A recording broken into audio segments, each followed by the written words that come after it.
Most atoms don't ride solo. Instead, they bond with other atoms.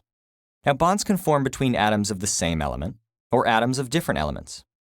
You've probably imagined bonding as a tug of war. If one atom is really strong, it can pull one or more electrons off another atom.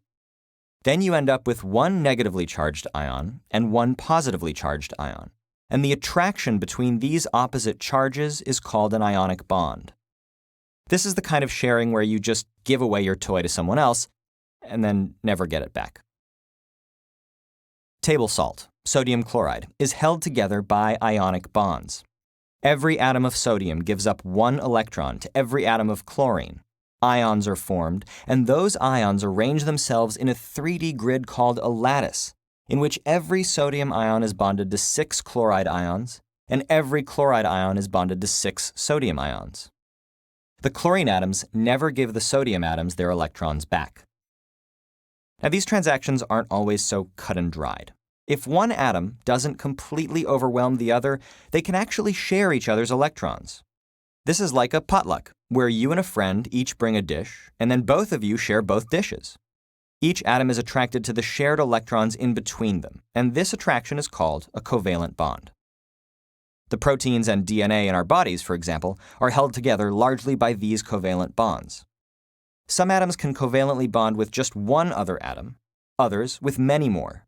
The number of other atoms one atom can bond with depends on how its electrons are arranged. So, how are electrons arranged?